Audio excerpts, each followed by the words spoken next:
We've got We're it. live. We are live with Dennis Herring, our AmeriFirst financial expert out in Florida. Lewis is in the middle of something right now, so we're going to get started. We're gonna But jump right in it. jump right in it. Hey, we were thinking interest rates were going to go up, up, up, and then like this war They in did. Ukraine. And they did. Tell me what's going on. They did. And then war kicked in, and then they came down. But wow, we had what we call a whipsaw effect kind of today. A what? Whipsaw. You always have this my vocabulary. Okay. Whipsaw. Yeah, so it was looking like we were going to have a really good day for rates this morning. But then all of a sudden the Fed opened up their mouth and said, yada, yada, we support 25 basis point increase. And the markets responded and it got ugly. So we got an alert to lock at just 10:45. Let's see if I can get the right screen on here. Can you see that? Yeah. This is where we were yesterday, this green line. And here's where we're at today. And we can see here how much we lost today so far, minus 84 basis points. So, here's where we were last week. Not good, riding this line of support. It held, and then war kicked in, and then rates started to improve. And now today looks like we're going to lose a lot. Okay. Looks like we're going to be right back where we were last week, which, I mean, it is what it is. Low fours, right? Low fours is still good. Yeah, low to mid. Actually, low to mid. I've got a guy with excellent credit scores right now and, conventional loan, and it is what it is. It's, So I was sharing with somebody the other day, like they've got a client who's doesn't want to do what it takes to win, right? They want to wait on the market. And I'm like, wait on the market to do what? What do they think the market's going to do? Because you said last week you thought in June the rates were going to be where in June? Yeah, who knows? I mean, it could be in the fives. Yeah, that's what I'm hearing across the board is that. Yeah, and which is still not bad. Who cares? Yeah, it's not 8 or 9. When you compare it to the percent appreciation. Oh man, that's killing you. I mean, it's just, yeah. What else have we got going on this last week that you want to share? Well, so obviously our thoughts and prayers are out there for the folks in the Ukraine. Yeah. Wouldn't want to trade places. Hopefully something happens positive for them soon, and they come out a winner. Yeah, I feel sorry for the Russian kids that are sent over there and don't even know why they're there. Yeah. That's. Yep. I'm like, why are we here? Why are we fighting against our cousins? Yeah, right. This talk about a lose-lose. Yeah. Right. It is heartbreaking. And I think this is why I was talking to somebody yesterday and they're like, everybody's pouring money into the US real estate right now because it's the most secure investment that they can make in any real estate around the world. For a lot of people, this is where they're wanting to focus. And I'm thinking to myself, I'm like, golly, there's money coming from all over the world. Would love to have others, most of the people I know are American citizens, right? Yeah. I would love to have all of us invest in our own land, in our own assets, and own our own soil. Yeah. So anything that we can do, I know, Dennis, you're passionate about this. This is something that when we first met, you were very much very involved, and I assume you still are. Yeah. Yeah, for sure. Go ahead. And so I just want to go back to what you were saying about a lot of foreign nationals are looking to bring their money here as a secure place for them to invest. And what I try to encourage is is to leverage, because we have products available for them, products and programs for lending for them, so that they can leverage the money that they do have The into foreign multiple nationals. properties. Yeah, multiple Yeah. properties. And then they definitely have to do some planning before they can buy here. They need an EIN, regardless if they're paying cash or if they're, financing. So they definitely need to make sure they get that tax So ID what's an number. EIN? It's a identification number required by the government so that you can own property in the U.S. Yeah, I thought it was in place of a I think it social was an security employee. It's not employee identification number. It's a Yeah. what's the E?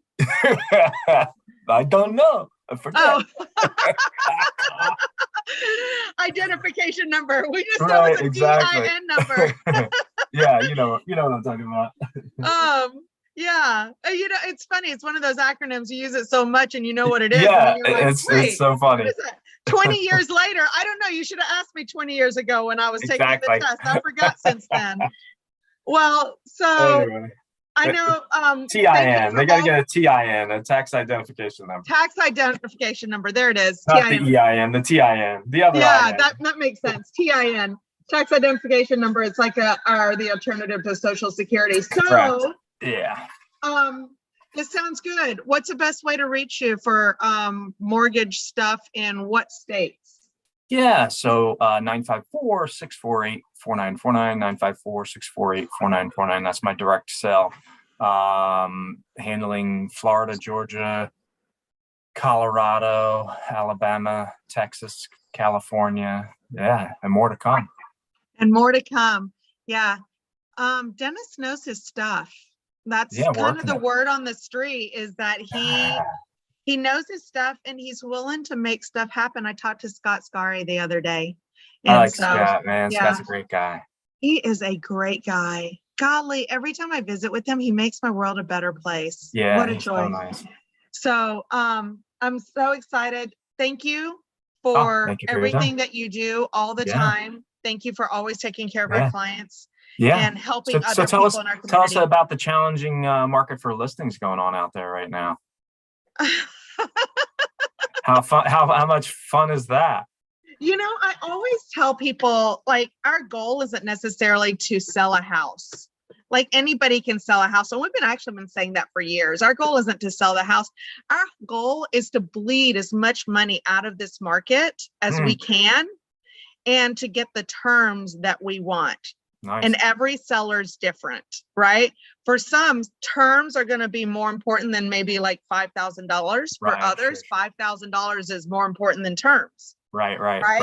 But if I'll wait 60 days, 80 days to close, whatever, to get that extra 5. Well, I was thinking 30 days versus 7 days. But yes,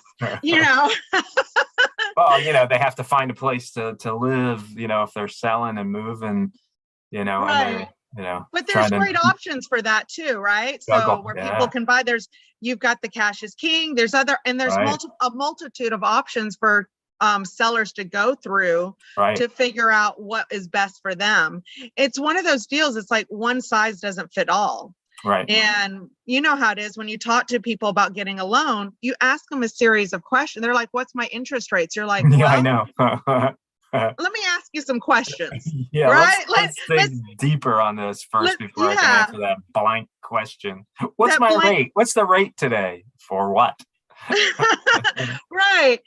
And that's where experience matters, because the series of questions to ask, so that you're not saying, oh, it's 3.5%. Okay. And this is where I think a lot of people go wrong, is they'll call lender one ABC, right? Says, what's the rate? And if the lenders are just spitting out rates, then they get their application, then they have a conversation, and they're shocked that they went under contract, but the rate's going to go up a whole point. Yeah, not even close to what they were quoted, because they were given some generic 15-year 800 credit score, 30% down with 2 points on the back end. Right. If you do this is where you would be. And you're like, but I can't, that wasn't. So that's why it's so critical that our buyers, like, I don't have that conversation with them. I turn them over to you guys so that you you guys, you and Lewis and, and the team can Brett have and that Dave, yeah, everybody. conversation. Yeah, can all have that team or have that conversation so that they get the best information. Because the last thing I want to do is finally, as a buyer agent, finally win that contract and then have to backpedal on it Yeah, because the buyers, finally got correct information, and that sure. stuff's out of my hand. Es- I talked yeah. to Yeah, somebody and today. especially in an increasing rate environment market that we're in right now, it's so important for me to, and I'm super diligent. Every time I You are. run numbers for somebody, I'm rerunning an actual rate quote for them for this property before they go even make the offer. It's like, before you make the offer, I want to know the property address. I want to see what the taxes are. I want to see if there's HOA fees, and I want to requote the rate. Not if I haven't spoken to you in 30 days, it's not going to be the same. If I haven't spoken to you since yesterday, right? It's not going to be spoken to you since yesterday. Yeah, we want to make sure we got the right rates in there. Yeah, I know, it's crazy. I have so much respect for what you guys do, because I know I look at the market and I see how our market shifts every day. Like I talk, and like, oh, let me ask another question. Applications, are we seeing refinance applications coming in? Is that up, down, same? I mean, it's really, really dramatically slowed down. Yeah. For that, but on the flip side of that, we are seeing the type of refinance requests changing. Not so much people just looking, can I do a quickie rate and term? But, now they're looking, because interest rates are fluctuating on everything else, credit cards. Some people have gone into, they went and used, in my market, it's called PACE, one of those programs that let you buy roof and windows and air conditioning, but it goes on your tax bill. Well, now the new tax bills are out and people are saying, oh my God, I didn't realize that my taxes were going to go up so much. Because that's where it comes in. And so now that, they may be sitting on a 10% interest rate for that thing, 9.5%. 4% better than 10%. Exactly. I get you. Yeah. So it's a refi cash out because it wasn't, part of the original purchase, but still they can certainly do much better and then get their taxes balanced back out again, and into a comfortable monthly payment where they don't feel that, they made a mistake. How about purchase applications? Are those up, down, same? Same. Where are we at? Yeah, same. Yeah, I'm not seeing any slowdown in the purchase applications at all. But not pick up yet. No, I think it's pretty steady. I think it's been pretty steady. January, February, March. So when we typically have our November decline, it just steadily just. Not seeing. We didn't have it. We didn't see it this year. Yeah. I just wanted to confirm that. And, here in Texas, I always say, like, the buyers come out when the daffodils bloom. Right. And my daffodils have sprouted. They're about that tall now. All so right. it's coming. And I know that's when it's going to pick up. And we're March 2nd today. So, hey, I appreciate you. I appreciate you always staying on top of everything. You got it. And watching your numbers on a crazy, I feel like you watch them hourly, because even if I talk to you in the middle of the day, you're like, you're looking at them then. Yeah, well, it's like they come in on my tech, ding, ding, ding, again. Okay.